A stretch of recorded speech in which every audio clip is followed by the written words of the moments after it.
ದಿನ 50 kg ಹಿಂಗೆ ಬೇಕು. ನಾವು ಕಾರ್ಗಿಲ್ ಫೀಡ್ ಮತ್ತು ಇದು ಗೋದ್ರೇಜ್ ಸಮೃದ್ಧಿ ಅಂತ ಫೀಡ್ ಬರುತ್ತೆ. ತುಂಬ ಒಳ್ಳೆ ಫೀಡ್. ರೈತರು ಎರಡನ್ನು ಬಳಸಿದ್ರೆ ತುಂಬ ಹಾಲಿನ ಇಳುವರಿ ಎಲ್ಲ ಚೆನ್ನಾಗಿರುತ್ತೆ. ದಿನ ನಾವು 50 ಲೀಟ್ರ್ ಹಾಲು ಕರೆದು ಮಾರ್ಕೆಟ್ ಮಾಡ್ತೀವಿ. ಏನು ನಮ್ಮ ಮಲೆನಾಡು ಭಾಗದಲ್ಲಿ ಇದು ತುಂಬ ಲಾಸ್. ಆದರೆ ಒಂದು ಖುಷಿಗೆ ಇದನ್ನು ಮಾಡ್ತಾ ಇರೋದು. ಬೆಳಿಗ್ಗೆ ಎದ್ದ ತಕ್ಷಣ ಒಂದು ಆ್ಯಕ್ಟಿವಿಟೀಸ್ ಇರುತ್ತೆ ಮನೆಯಲ್ಲಿ. ಹೀಗಾಗಿ ಇಲ್ಲಾಂದರೆ ಸೋಮಾರಿಗಳಾಗಿ ಮಲ್ಕೊಂಡ್ಬಿಟ್ಟು ಹಸು ಸಾಕಿದ್ರೆ 5 ಗಂಟೆ 6 ಗಂಟೆಗೆ ರೈತರು ಹೇಳಲೇಬೇಕಾಗುತ್ತೆ.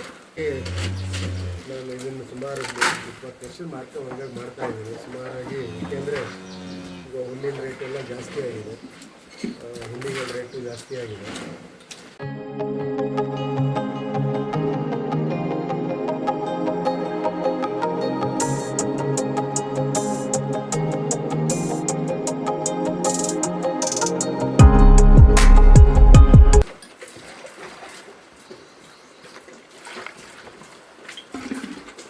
ಪ್ರತಿ ಕರುಗಳಿಗೆ ದಿನಕ್ಕೆ 4 ರಿಂದ 5 ಲೀಟ್ರ್ ಹಾಲು ಕುಡಿಸ್ಬೇಕು.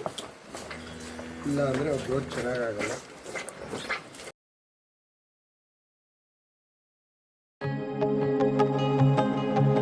ನಮಗೆ ಹೆಂಗೆ ಅಂತ ಗೊತ್ತಿಲ್ಲ. ಒಂದು ಹಸು ಕರುಗೆ ದಿನಕ್ಕೆ 5 ಲೀಟ್ರ್ ಹಾಲು ಹಾಕಿದ್ರೆ 4 ತಿಂಗಳಿಗೆ ಎಷ್ಟಾಯಿತು?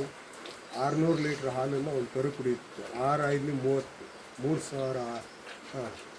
3,000 ರೂಪಾಯಿ ಇಲ್ಲ 30,000 ರೂಪಾಯಿ ಹಾಲನ್ನು 4 ತಿಂಗಳಲ್ಲಿ ಕರು ಕುಡಿಯುತ್ತೆ. ಬರೀ ಕರು. ಹಸುಗಳು ಹೆಂಗೆ ಲಾಭ ಆಗ್ತವೆ? ಕೊಡೋದು 6 ತಿಂಗಳು ಹಾಲು ಕೊಡ್ತವೆ. 15 ಲೀಟ್ರ್ ಕೊಡೋ ಹಸು ಒಂದು 5 ತಿಂಗಳು 15 ಲೀಟ್ರ್ ಕೊಡುತ್ತೆ. ಆಮೇಲೆ 6 7 8 ಲೀಟ್ರ್ ಬರ್ತದೆ. ಆಮೇಲೆ ಗಬ್ಬದ ದನಗಳನ್ನ 2 ತಿಂಗಳು ಹಾಲು ಕರೆಯೋಂಗಿಲ್ಲ. 2 ತಿಂಗಳು ಅದೇ ಪ್ರಮಾಣದಲ್ಲಿ ಹಿಂಡಿ ಕೊಟ್ಟು ಹಸುಗಳನ್ನ ಸಾಕಬೇಕು. ಏನಂದರೆ ಒಂದು ಖುಷಿಗಾಗಿ ರೈತರು ಮಾಡ್ತಿದ್ರು. ಬಿಟ್ಟರೆ ಈ ರೈತರಿಗೆ ಇದರಲ್ಲಿ ಏನು ಅಂತ ಅಂದರೆ ಮಲೆನಾಡು ಉತ್ತರ ಕೋಲಾರ, ತುಮಕೂರು ಆ ಕಡೆ ಸೈಡ್ನ ಪ್ರದೇಶದಲ್ಲಿ ಬಿಸಿಲು ಪ್ರದೇಶ ಆಗುತ್ತೆ, ಚೆನ್ನಾಗಿ ಇಳುವರಿ ಇದೆ. ಬಿಟ್ಟರೆ ನಮ್ಮ ಮಲೆನಾಡು ಪ್ರಾಂತ್ಯದಲ್ಲಿ ಲಾಭದಾಯಕ ಅಲ್ಲ. ಒಂದು ಅಂದರೆ ಏನಂದರೆ ರೈತರು ಇದರಲ್ಲಿ ಬೆಳಗ್ಗೆ ಒಂದು ಆ್ಯಕ್ಟಿವಿಟಿ ಆಗಿರ್ಬೋದು, ಖುಷಿ ಆಗಿರ್ಬೋದು, ಒಂದು ರೀತಿಯಲ್ಲಿ ಅಷ್ಟೇ ಮಾಡ್ತಾ ಇರೋದು. ಅದರಿಂದ ಇದು ಒಂದು ಖುಷಿ ಅಂತ ಹೇಳಲಿಕ್ಕೆ ಇಚ್ಛೆಪಡ್ತೀನಿ.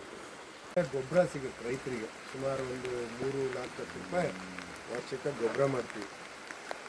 ಅದೊಂದು ಲಾಭದಾಯಕ. ಮತ್ತು ಇಲ್ಲಿ ಸ್ಲರಿ ಇದೆ, ಬಂದಿದ್ದನ್ನೆಲ್ಲ ಇಲ್ಲಿ ಮೋಟ್ರ್ ಮುಖಾಂತರ ತೋಟಗಳಿಗೆ ಡೈರೆಕ್ಟು ಕಳಿಸ್ತೀವಿ. ಅದರಿಂದ ಒಳ್ಳೆ ತೋಟ ಒಂದು ಚೆನ್ನಾಗಿರುತ್ತೆ. ಬಿಟ್ಟರೆ ಹಾಲು ಮಾರಿ ಲಾಭ ಮಾಡೋ ಅಂಥದ್ದು ಕಷ್ಟ. ಗೊಬ್ಬರ ಗ್ಯಾಸ್ ಮೇಂಟೈನ್ ಮಾಡ್ಕೊಂಡು ಬಂದಿದ್ದೀವಿ. ಈಗೆಲ್ಲ ಬಿಟ್ಟಿದ್ದಾರೆ, ನಾವು ಇನ್ನೂ ಮೇಂಟೈನ್ ಮಾಡಿ. ಇದರಿಂದ ಸುಮಾರು